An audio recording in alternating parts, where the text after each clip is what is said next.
5 টাকা 5 টাকা 5 টাকা আর তো কইছে দোয়ান গুলো ভাঙাই দিই। আমি কইছি যে আমার কাকারে যে মারছে আমি ওর ফাঁসি চাই।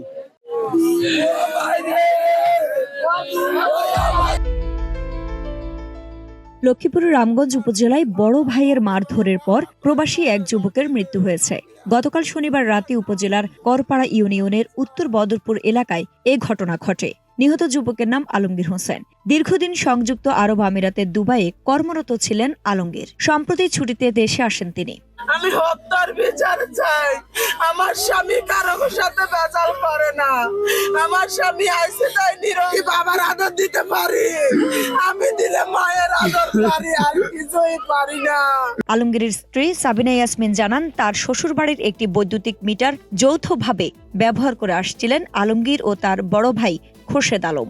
বিদ্যুৎ বিলের টাকা দুজন ভাগাভাগি করে পরিশোধ করতেন। চলতি মাসে বিদ্যুৎ বিল পরিশোধের সময় আলমগীর 5 টাকা কম দিয়েছেন বলে অভিযোগ ছিল তার বড় ভাই খোরশেদের।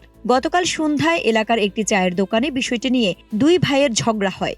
এর এক পর্যায়ে আলমগীরকে মারধর করেন খোরশেদ ও তার কয়েকজন সঙ্গী। মানুষের কাতারে পড়ে না, সোজা কথা, মানুষের কাতারে না। একটা পাখির জন্য একটা পাখির মায়া লাগে, কিন্তু ভাই দেন ভাইয়ের বৈতু ভাইয়ের কোনো মায়া দয়া ছিল না, সোজা কথা। রামগঞ্জ থানার ভারপ্রাপ্ত কর্মকর্তা ফিরোজ উদ্দিন চৌধুরী বলেন, বিদ্যুৎ বিল নিয়ে খোরশেদ ও আলমগীরের মধ্যে প্রথমে বাড়িতে কথা কাটাকাটি হয়। পরে দুই ভাই দোকানে গেলে সেখানে তাদের মধ্যে হাতাহাতি মারামারির ঘটনা ঘটে। সেখানে প্রত্যক্ষদর্শীরা পরিস্থিতি নিয়ন্ত্রণে আনেন। এরপর খোরশেদ ঘটনাস্থল ত্যাগ করলেও আলমগীর দোকানে বসা ছিলেন। 5 মিনিট পর তিনি বসা অবস্থা থেকে ঢলে নিচে পড়ে যান। এ সময় তাকে উদ্ধার করে হাসপাতালে নেওয়া হলে চিকিৎসক তাকে মৃত ঘোষণা করেন। ওসি আরো বলেন, পরিবার থেকে এখনো ঘটনাটি নিয়ে কেউ লিখিত অভিযোগ দেননি, তবে ঘটনাটির তদন্ত চলছে। এটা গঠনমূলক বিচার আমরা চাই। আমি কইছি যে আমার কাকারে যে মারছে আমি ওর ফাঁসি চাই। আমার বাবাকে হাইওয়ান 5 টাকা 5 টাকা আর তো কইছে দোয়ান গুলো ভাঙাই দিই।